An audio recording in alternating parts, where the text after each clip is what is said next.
10 years ago, my boss told me to forget everything I knew about his company. So I did exactly that. Last week, he called me, panicking, begging me to remember. This is the story of how one sentence, said out of pure greed, cost a man his entire company. My name doesn't matter. What matters is what happened in that office for 3 years, and what happened 10 years after I left. I was the only person who understood how this company's entire digital system worked, and I was about to find out nobody else ever would. Let's go back to the beginning. I worked as the IT and web manager for a small marketing agency. 3 employees, 1 owner. My boss, let's call him Gary, was, in his own employees' words, a miser of the first order. Gary ran a profitable business. One client alone was worth millions of dollars a year. That client needed something simple, a reliable place to host thousands of images online. The proper solution cost about $2,000 a year. To Gary, that number was unthinkable, so I found a workaround, a free image hosting platform that, if I configured it carefully, could do the job for nothing. I told Gary directly, and I want you to remember this part, I told him this was a house of cards. One wrong move and it all falls down. Gary nodded, said he understood, and then he never thought about it again. For 3 years I maintained that fragile system. I was the only one who knew how it worked. The only one who could fix it when it broke. The only one standing between Gary's biggest client and disaster. And during that time, I watched Gary nickel and dime every employee who worked for him, cutting bonuses, delaying raises, always finding reasons to pay less. I started looking for another job, quietly, patiently. I didn't say a word to anyone. And then I found one. I gave Gary my 2 weeks' notice. I was professional about it. I even offered to help train whoever replaced me. Gary's reaction surprised me. He didn't say thank you. He didn't wish me well. Instead, he threatened to sue me. He said if I did anything, and I quote, sabotage or steal clients, he would take legal action. Then he said the exact words that would come back to haunt him. He told me to, quote, forget everything related to the job. I looked at him and I smiled because Gary had just made the biggest mistake of his life. He didn't know it yet, but he had just given me written permission in front of witnesses to do exactly what he asked. On my last day, I did something very specific. I wrote everything down, every password, every login, every fragile piece of that house of cards, in a single notebook. I left that notebook on Gary's desk. I sent one final email summarizing everything, and then I walked out the door.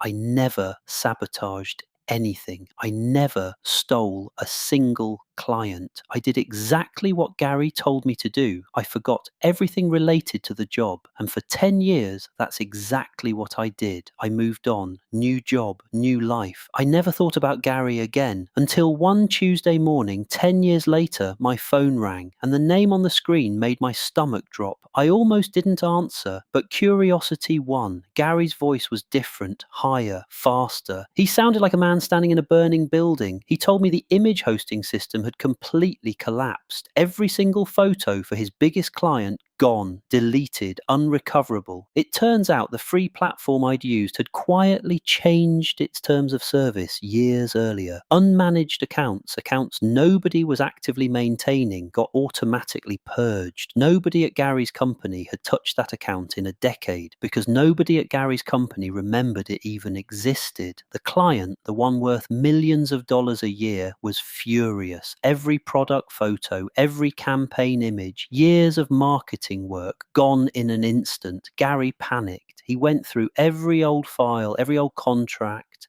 every old email, looking for anyone who might know how to fix it. And then he found it, a single notebook sitting untouched in a drawer for 10 years. He opened it, every password, every login, every answer he needed, written in my handwriting, dated 10 years earlier. But there was a problem. The platform itself had changed everything. Old passwords meant nothing anymore. The notebook was a map to a building that no longer existed. That's when Gary remembered something else. He remembered that I was the only person who truly understood that entire system from the inside. So he called me, begging, offering to pay me generously, he said, if I could just remember how to fix it. I let the silence sit there for a moment. Then I reminded him of something. 10 years ago, he told me, in front of witnesses, to forget everything related to the job. I told him I was simply following his instructions. Gary went quiet for a long time. Then he asked if there was anything at all I could do to help. I told him the truth. Even if I remembered everything perfectly, the platform itself no longer worked the way it used to. There was no fixing this with knowledge alone. The house of cards hadn't just fallen. The table it stood on was gone. 3 days later, I heard from a former co-worker that the client had ended their contract with Gary's agency entirely. Just like that, millions of dollars in annual revenue walked out the door. A few weeks after that, I heard the agency laid off half its staff.